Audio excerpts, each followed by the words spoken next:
So today we're going to talk about Epictetus. As we went through yesterday and the day before, we went through Seneca, so a little bit of a portrait or just an introduction to Seneca and also Marcus Aurelius, which we did yesterday. Links are not going to be down in the description, but if you check out the podcast and or the YouTube channel, or you just Google it, you just type it in, you're probably going to find it. And yeah, really amazing articles, really amazing stuff, just because it is so interesting. It is so interesting to get also a little bit of background to those amazing people and to those amazing thinkers. And additionally to that, they also provide exercises and quotes and, quite a lot of stuff. And I just really am into that, as I've actually found out, I just assume. And this is also why we're going to go through Epictetus and what he did and what he is doing and what makes him so cool and whatnot. The only thing that I know is that he was a slave initially. And this is already something that's incredibly interesting, that you go from being a slave to, well, actually, I don't know if he also back in the days when he was living was then just a former man and very quote unquote famous. I don't really think so, but at this point in time he is really famous. So yeah, which also kind of shows what you can do after you're dead. So who is Epictetus? From slave to world's most sought after philosopher. And I'm gonna zoom in a little bit just because it is so fucking tiny. This is part of our 3-part series on 3 most important Stoic philosophers, Marcus Aurelius, Seneca, and Epictetus. Here you will find a short introduction to Epictetus, suggested readings, 3 exercises or lessons from him, and as well as a selection of quotes. You can also read our introductions to Stoicism if you're not familiar with the philosophy, but we are very familiar with it. At least it's the case for me. I don't know if it is the case for you as well, but if not, I really heavily just suggest getting a little bit into a little bit into Stoicism, because it is a great philosophy. It really is. I wouldn't necessarily say that it is the only great one, not really, and I wouldn't also necessarily say that it is the only one that I want to go after and I want to just kind of have in mind, so to speak. But it is one of them. I know it is good, it is really cool, but of course, some things are like, no, I just don't believe in that. Well, yeah, introduction. Part of what makes Stoicism fascinating to study is that 3 of its most well-known practitioners ranged widely in terms of where they stood in society. Think of Marcus Aurelius, the emperor of the Roman Empire, holding one of the most powerful positions in the world, if not the most powerful position in the world. Think of Seneca, who was an advisor to an emperor, renowned playwright, and one of the richest people in the Roman Empire. Yes, and then there is Epictetus, on the complete opposite, who was born as a slave. That's what makes Stoicism so powerful. It can provide timeless principles to help us in both good and bad fortune, no matter our station, our life. What? No matter our station, our life. Okay. Epictetus was born nearly 2,000 years ago in Hierapolis, present-day Pamukkale in Turkey, as a slave in a wealthy household. Epictetus, his owner, gave him the permission to pursue liberal studies, and it is how Epictetus discovered philosophy through the Stoic Musonius Rufus, who became his teacher and mentor. Later, Epictetus obtained his freedom shortly after Emperor Nero's death and started teaching philosophy in Rome for nearly 25 years. This lasted until Emperor Domitian famously banished all philosophers in Rome. Epictetus fled to Nicopolis in Greece, where he founded a philosophy school and taught there until his death. After his death, Lucian tells us that someone bought Epictetus' earthenware lamp for 3,000 drachmas, however, surprisingly enough, that some lamp also mentioned later by James Joyce. But what is so special about the lamp? As Epictetus put it, and providing an important Stoic lesson, I keep an iron lamp by the side of my household gods, and on hearing a noise at the window, I ran down. I found that the lamp has been stolen. I reflected that the man who stole it was moved by no reasonable motive. What then? Tomorrow, I say, you will find one of earthware indeed, and man loses only that which he already has. Which, by the way, is something that I've been kind of philosophizing around about and stuff, because indeed, If you have something, and I kind of mainly thought about it as just if you are in good shape, then you are indeed going to be really unhappy if you lose it. And this shouldn't necessarily be the case. I do put a lot of work into just working out and trying to eat as healthy as possible, even though this is not that much work. It is just something that I also like to do just because I know that I'm going to feel good. And it is like, why shouldn't I do it?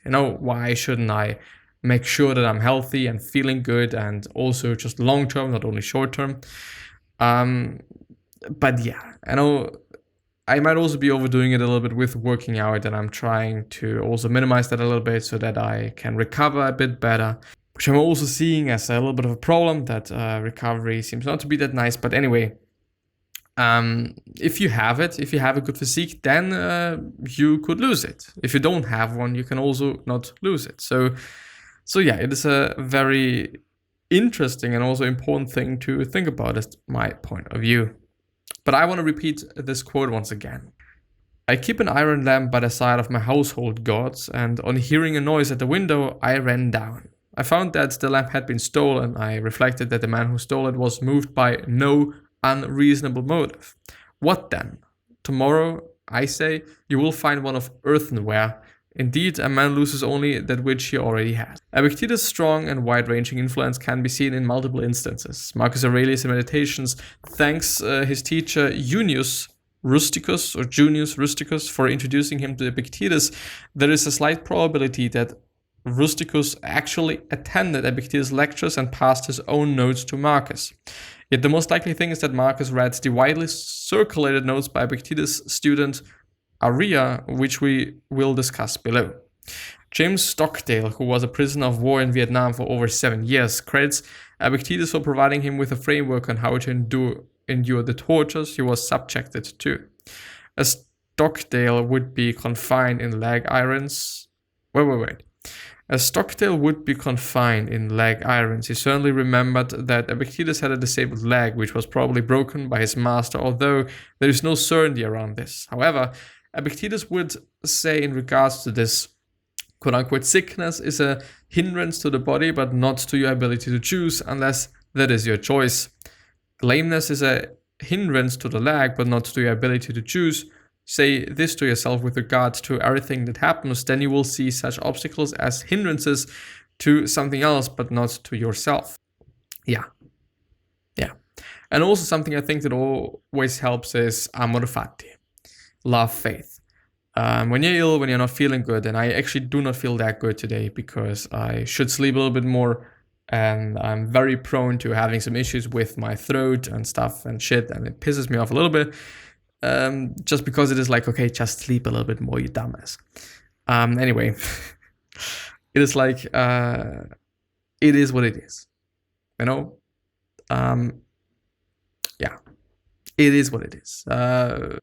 Love faith, love what it is, make the best out of what you can do. Do make smart decisions. I'm not saying that you should just, go for a hike when you're not feeling that well.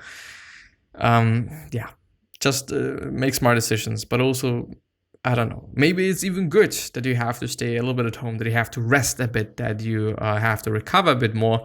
But yeah. Epictetus appears prominently in author Tom Wolfe's well-known novel A Man in Full. Albert Ellis, the psychologist who founded cognitive behavioral therapy, was also influenced by Epictetus. And I actually gotta have to say that CBT, or cognitive behavioral therapy, is actually pretty cool. I really like it, and I've also just recorded some episodes on it a little bit a while ago.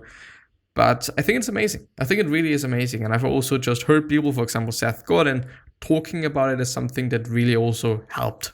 So what is fascinating is that this influence came by pure luck. Epictetus never actually wrote anything down. It is through his student Arrian that we have a written account of his lessons. And if everyone from emperors to war heroes have been grateful as they found guidance, solace, and strength in Epictetus' lessons, then there must be something for us, but only if we choose to.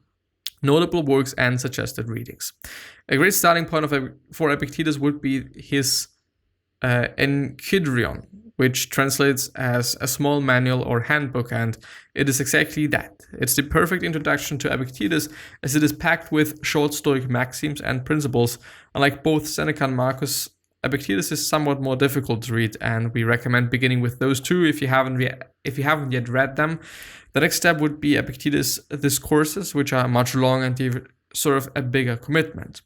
For other readings, as mentioned above, we recommend reading the short autobiography, Courage Under Fire by James Stockdale, as well as A Man in Full by Tom Wolfe, or Wolfe, or Wolfe, however.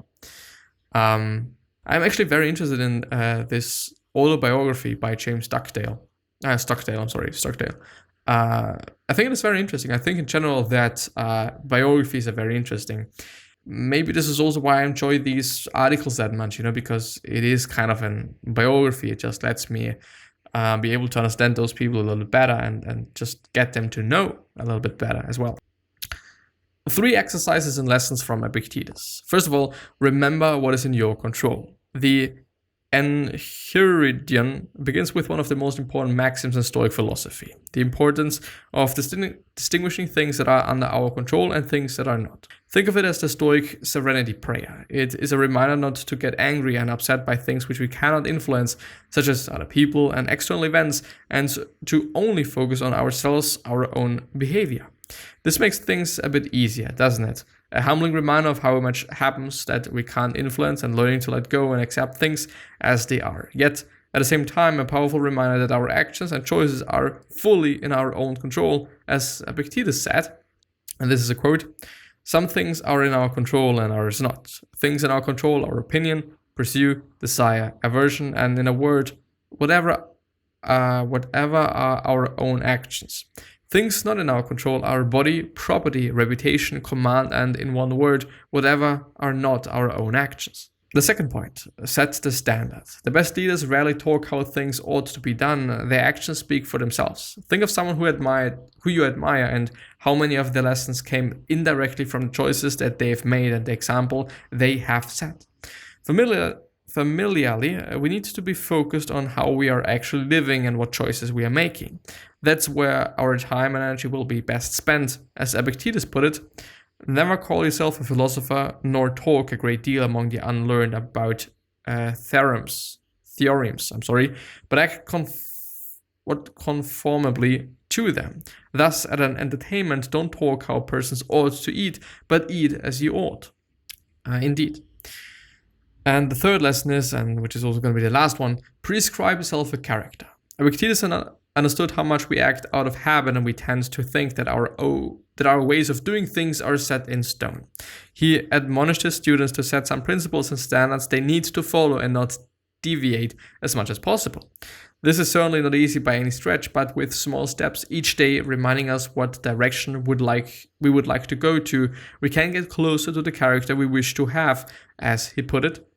Immediately prescribe some character and form of conduce to yourself, which you may keep both alone and in company. I would say both in company and alone.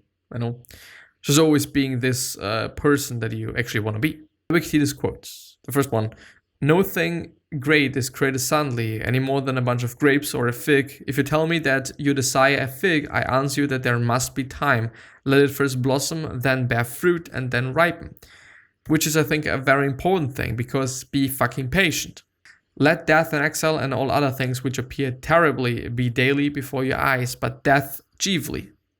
And you will never entertain any abject thought, nor too eagerly convert anything, which is fear setting and also negative visualization, I think it is called. Just remind yourself that, tomorrow could be your last day. Today could be your last day. I could die now immediately. I could. And yes, period. Not amor fati, but memento mori. Demand not that events should happen as you wish, but wish them to happen as they do happen, and your life will be serene. Sickness is an impediment to the body, but not to the will, unless itself pleases. Lameness is an impediment to the leg, but not to the will. And say this to yourself with regards to everything that happens. For you will find it to be an impediment to something else, but not truly to yourself. I cannot escape death, but cannot I escape the dread of it? Must I die trembling and lamenting? No, you don't. To make the best of what is in our power and take the rest as it occurs.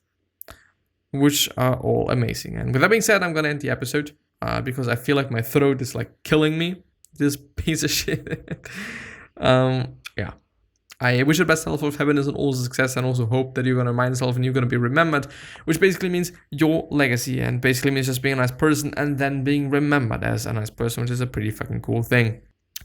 3 other questions that I have for you are: why are you here? What are you trying to change? And what is bothering you the most? These 3 questions are hopefully going to show you your purpose and maybe even a business idea, which is a pretty fucking cool thing. Yeah. The last question that I have for you is: what could you especially say that is really going to change somebody's life? Because I totally believe that we all could say something. And yeah, this is something to daily keep in mind. I know that we can change people relatively easily, to be honest. And yeah, with that being said, I'm going to see you the next time. Bye-bye. Thank you very much. Please stay healthy and safe. And I also hope that your family is also going to stay healthy and safe.